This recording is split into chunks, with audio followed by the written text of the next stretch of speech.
Welcome to Fight Club 24/7. My name is Johnny Rashman. Right, I'm here with a good friend of mine, Stevie O'Rourke. Stevie? How's it going, Johnny? I won't fall for that one again. Stevie, how are you? I'm good. How's things? Back home in Manchester Right. with some of my fighters. So it's always good to come home. It's always good to see the likes of Johnny and the famous Fight Club. Been working with Danny, as you know, for a couple of years now. So we just obviously Danny's got his gym up and running, you know that. So we've got a home now in Manchester where we're going to do a lot of camps. Right, so I want people to be a part of O'Rourke's gym's journey. Right? People follow me on social media. We know I have a link with yourself and the gym, and it's important where you're based in Dublin that your profiles get built up. Now, what is the main problem of being a boxing trainer and being based in Dublin in the respect of not being able to sell tickets, certain promoters not really bothering about Dublin, not really signing a lot of fighters from there? How does that impact you in this day and age? Well, it impacts on us because originally when a few of the lads turned over, the shows was very healthy. Yeah. Very healthy, and we had shows was boxes was being built on it. We had our own boxes being built up it, and then suddenly it kind of dipped, and it's kind of faded away. So what we had to do then was we had to kind of, basically from a trainer's point of view, is keep my fighters training and fighting. So that's when we went, and obviously the pandemic. I mean that's a massive impact on it, and so we kept our fighters going to Europe, and now the pandemic's hopefully kind of we're seeing the light at the end of the tunnel. So we was always going to come back to the UK because they are, obviously that's where the big promoters are. Yeah. That's Sky, Boxer, all the rest of them. That's the platform that I want my fighters to be on. Even if we did go through the domestic route, the end result is Boxer or Dan's or anything. That's where you like. Desire and Eddie here and Frank Warren. Absolutely. Right, okay, so people who may not know who you are, you're a boxing trainer yourself. O'Rourke's gym, as we just mentioned, is based in Dublin. Coming over to Manchester, what are the benefits of sparring the fighters you do? Why can't you just stay in? Why don't you? If people are looking at this, if they're saying, why don't you just stay in Dublin? Why are you coming to Manchester to spar? What, as a boxing trainer, what's the difference between coming to Manchester and getting training or staying in Dublin? That's a good question. Mainly because the professional scene in the Republic of Ireland now is very small. It's a small pool of fighters. No, it is growing. It is. Let's mention some names because you've had. I know you don't like to mention names, but I think the best fighters in Ireland have been in your gym sparring. Paddy Donovan. Paddy Donovan. We've just had Sonny Williams in there. Yeah. We've had what's the other Andy Lee's fighter? Jason Quigley you've had in there. Jason Quigley, brilliant fighter. McKenna's have been there. Stevie and Aaron and Fergal. They're frequent visitors. I think everybody who's been a professional fighter has been at some point through the gym. And I'll say it again, it's just a small pool. So, you can keep on that small circuit. Yeah. But from my point of view is, because I am a Mancunian, I know there's a bigger pool somewhere else. So you can stay in that pool if you want. Yeah. But for the development of my fighters, and this is just my personal opinion, it's not, don't take it as thing. So I like to come and I like to go on the Manchester circuit. I also like to go on the London circuit and things like that, because even coming to Manchester, there'll be a point where we've sparred everybody, and then you kind of move around. I might even go back to Ireland and then go back, So because a lot of fans, people who are involved with the sport understand what sparring is like. It's like gold dust having someone who's good at sparring coming to your gym. It's hard to get hold of great sparring all the time. If people look at this saying, well, you've got Stevie Allen McKenna, you've got Donovan, why don't you just stay in Ireland? But they might not know the fact that it's no good sparring the same people all the time. You get comfortable. Absolutely. Do you have an aspect that you want people to be uncomfortable? You want your son Ryan Ryan O'Rourke's a phenomenal fighter. You want him put in against British champions, Commonwealth champions, who he's not sparred against. You want to see how he reacts when he's getting put on the back foot. Is that what you see? Well, it's the development of Ryan, isn't it? I mean, you've actually seen him sparred. You've seen him sparred in Ireland. You've also seen him spar in the UK. And we've just, obviously he's been sparred in Sam Maxwell, which is a British, is a European Commonwealth. What a fantastic fighter. Physically on the front foot. So he's getting Ryan's having to cope with that different style of fighting. So you're moving around these gyms. Every gym has a slightly different style than the one that you came out of. So for Ryan's development, he needs that, and he needs to spar someone 2 levels above him. Yeah, because Ryan to bring him up. How he's 22, right? It's just 20. Yeah, 20. So he's only 22. So by him being put in against number 1 contenders for world championships is Alpha Barrett. He's been in the he's been Alpha. He's been Jack Rafferty, who's a local talent. Liam Taylor, who's a great fighter for Avaneshian. And what, as a boxing coach, the finest boxing gym, Steve Malick's gym in Ancoats. What a guy, by the way. Absolutely. For him and his dad, absolutely open arms, welcoming us in. And Joe as well, Joe Gallagher's, Tony's been on, and Pat Barrett. They're all sound coaches. There's no egos with them. So, you go in there, we've got a job to do, they've got a job to do. So, that's basically it. What's the difference between, I know you've said this to me, the Manchester style. So you want, tell me if I'm wrong or tell me if I'm right about this. Is it because, so when you have Ryan sparring against Liam Taylor, is it so Ryan will do his work, lets combinations off, then he might take a backward foot, but Liam Taylor won't give you time, he'll just be on you again, and he'll be on you again. Is that what you see? It's just constant pressure? Or is it something different? From a trainer's mind. Yeah, I understand what you're saying. Yeah, I mean, the sparring what we're getting off Liam, Sam, is it Jack Rafferty? Yeah, Jack. Yeah, from the Stevens Club. It's just ferociousness. It's basically the English Mexicans. Do you not see that in Ireland? Though? What's you do. There's certain fighters who fight like that. Stephen McKenna. They're one example. Well, there's not many Stephen McKennas. There's not many. In regard to that style, I'm not saying... No, there's Aaron and Stephen. Different kind of fish. Paddy Donovan's got a different style. Yeah. It's stylistic. That's what I want my fighters to get used to, all that. Now, saying that Ryan's not used to that, he is, but it's his development. He has to fight. British title level is a fantastic level. Yeah. Is Ryan at that level? Yeah, nearly.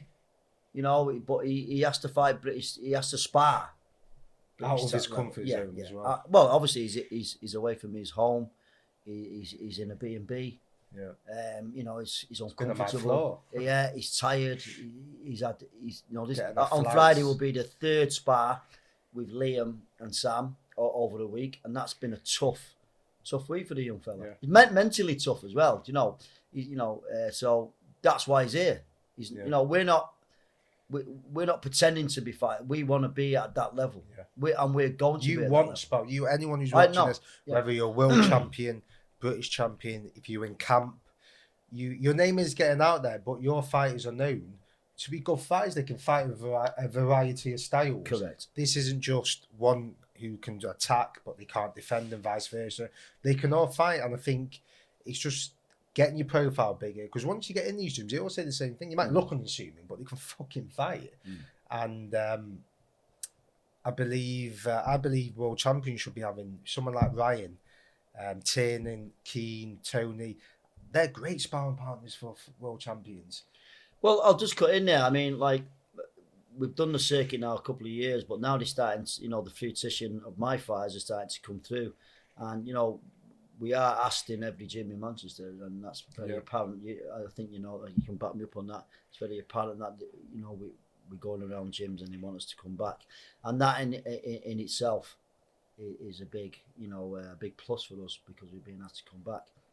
But as regards to start, every fighter should be tactically you go through tactically you go and the opposite fighter, but I think. A world-class fighter will adapt to any style, tactically as well. You know what I mean? You give them the tactics, but I think naturally a very gifted fighter will just naturally adapt to the style what's in front of him. You know, he'll work it out. And you, I think what I rate about you as a trainer is you've come up the hard way, but you've had fighters where you've literally developed them from scratch, from nothing. First day of ever boxing. So Tony Brown, your son Ryan, they've never boxed before they came to you. Yeah. So everything they've achieved, Tony was on the verge of going to the Olympics. He was on the Irish elite squad. That's all from your training. I know you went in high performance, but that's from scratch. So I think you've earned your stripes in that sort of way, because in this day and age, you don't really see that anymore. You don't really see. It's a bit old school, yeah. And I must admit, you know, some trainers, you know, when you know they get the cream of the crop, they don't mean. But listen, they're playing with the cards lifestyle with them, aren't they? What I'll say to any young trainer or trainers coming through to it, the way I'm doing it, I haven't finished yet. Obviously, you know, we've got a long way to go, but I think I think you learn more. Yeah. And you learn more about fighters, you know, because as Ryan is 22 now, he wasn't the same when he was, you know, 10. He's you know, everything changes. You know what I mean? You see the development year by year, because he's getting bigger. And his attitude's changing. He's going into a young man. You know what I mean? So you get all of that.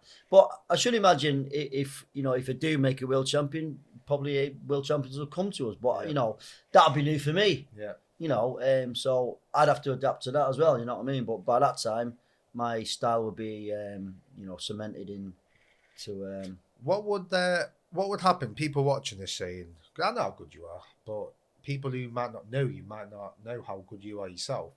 What happens if someone said, "Well, what happens if Ryan gets on a world stage? He gets a world title fight or a big fight in front of a big arena." You've not really had that yet. You've not had that in front of 20,000 people, big show. Does that come into it, or is it just business as usual? Don't matter if you're in a. To me, it's business as usual, and you grow at every level. You're growing, so at every level, you get used to it. You're growing, and by the time you get to world level, hopefully that you've done all your own work, and you're there. What's the process of getting to world level? What factors determine that? Is it sparring, development, fights? Obviously, fights is the 80% of it, but there's more to it than that. Profile, as you know. Well, we've just been discussing, haven't we? Just in the background there, it's a jigsaw. So you have to have the jigsaw right. So my job is to get them developed, sparring, taking them off, going around gyms. But the other side to that is having a fantastic manager. A manager then who does his job. Yeah. And, you know, not just on media, matchmaking as well. No, absolutely. I mean, you know, there's certain things what I look for in my fighters to matchmake. And then we have a media guy who's taking, and all these pieces of the jigsaw has to all fit in. And one of these days it'll gel and we'll all go up together. Yeah. The media man goes up, the manager goes up, the trainer goes up, and most of all the fighter goes up. Yeah. But all those ingredients has to be right.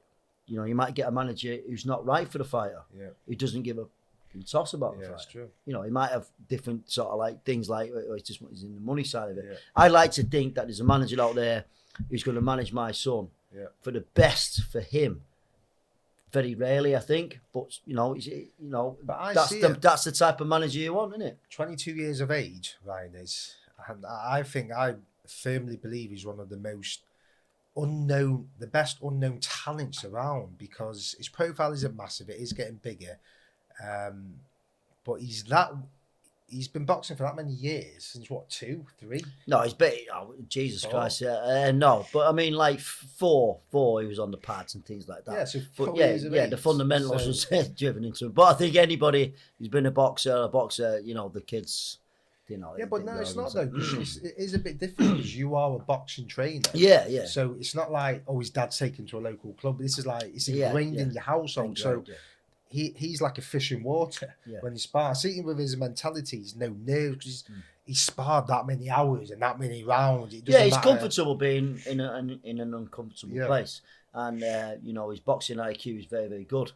So you know, just talking about Ryan's development, he's now starting to progress. He's starting to get known in the UK, and you know yourself, you're backing him all the way.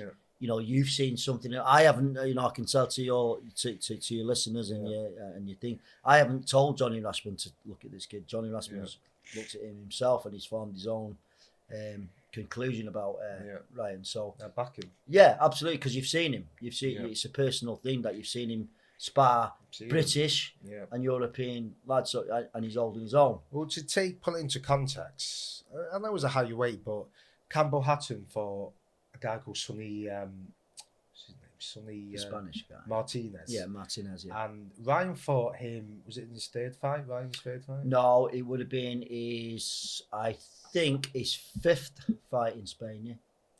No, his third fight was in Bolton. No, you had the first one in London, right? Yeah. The second one was in Bolton. No, the second one was in. It was in Taunton. Yeah, it was. Yeah, the third one was in Bolton. Then it was the fourth one. That was the fourth one. Anyway, yeah. Anyway, fourth or fifth. But he's gone to Spain, where he resides in his backyard. Sweltering heat. That experience. Yeah. And let's be honest, you have to pay to fight. Let's well, not that particular one wasn't, but he went in. There's a little story there. He went to Spain. It was a basketball arena in the heat of Spain. And Martinez was his. We'll say his fourth fight. Yeah. It was his first 6-rounder. Yeah. And he was a local favourite, Martinez. There was a bit of an hostile crowd when he came out, that's the first time he's experienced that as a professional. Did you expect that? Because because he's an Irish lad going to Spain. Of course. But I do remember this. So I've still got the videos. I sent you some pad footage of him. Do you not remember? I sent you a message. I said he's a bit tasty. A bit tasty. Yeah. Right, so did you think? Well, it was a bit because it was it was a bit of a. It was a hard fight. Not a hard fight in the aspect of the actual fight, but taking into consideration the heat, it was in his backyard. Yeah. It wasn't like he's the home fighter there, really.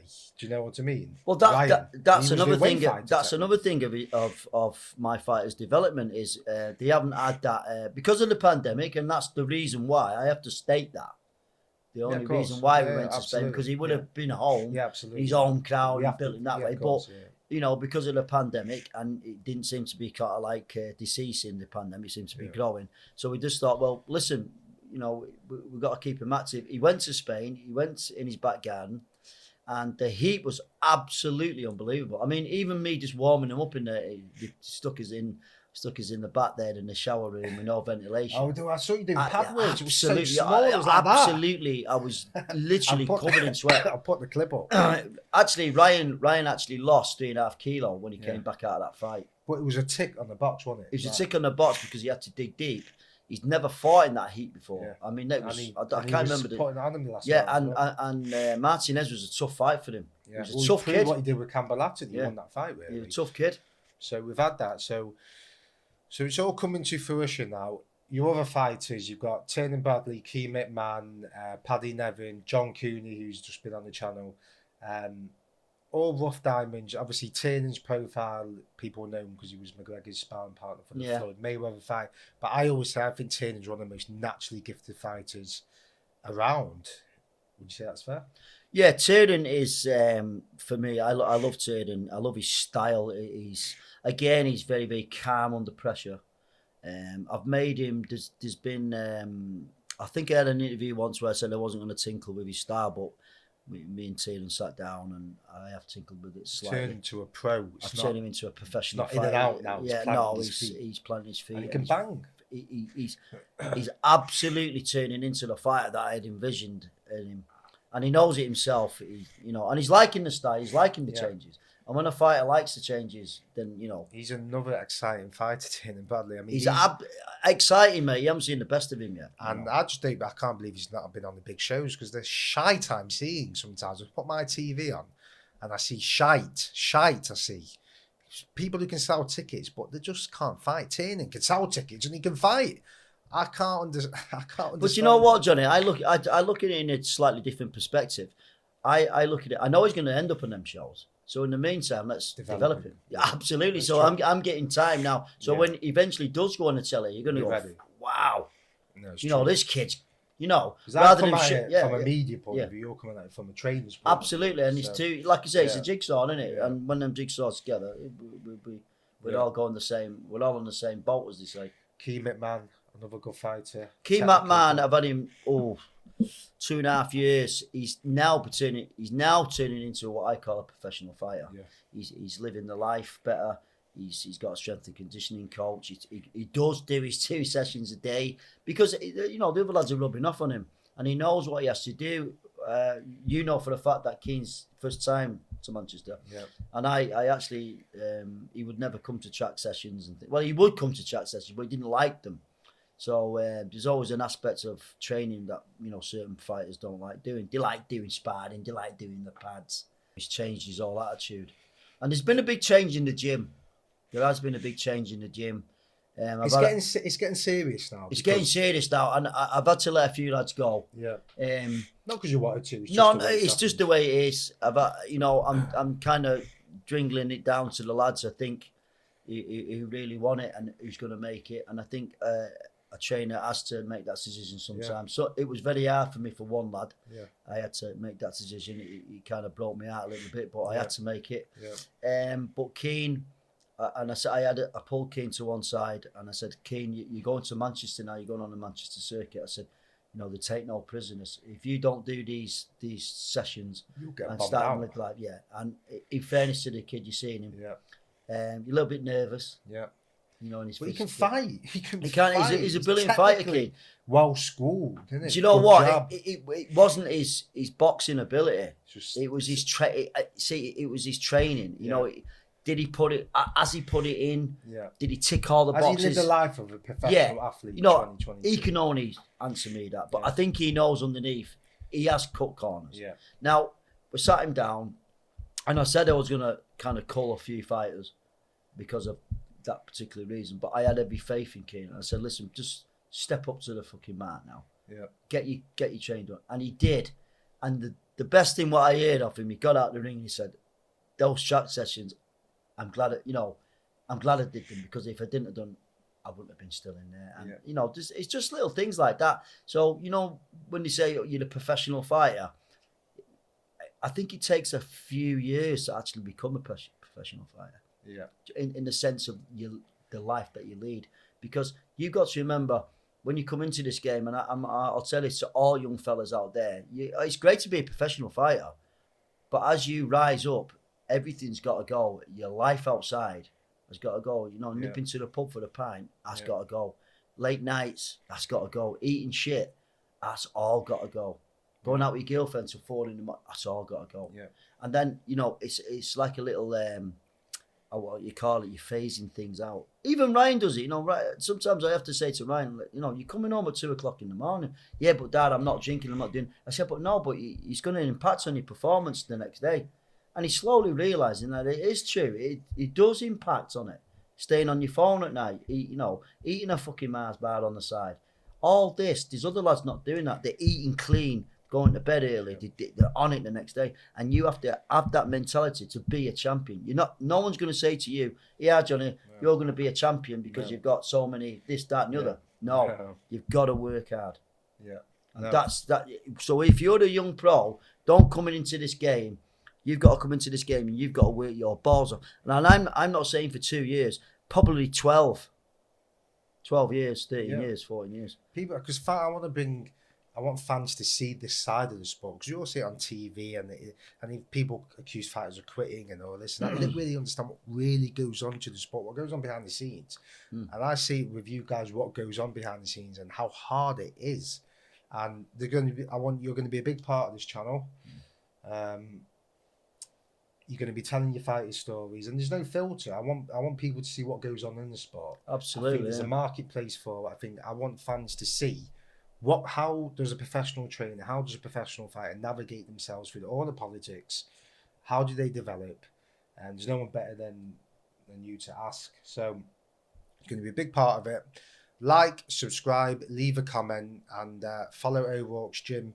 I'm telling you now, this gym has got a lot of potential. I won't back him otherwise. It's not just friends of mine. I can see the potential in them, and they're going to grow as this channel's going to grow. So like, subscribe, and we'll see you soon. Stevie. Thank you.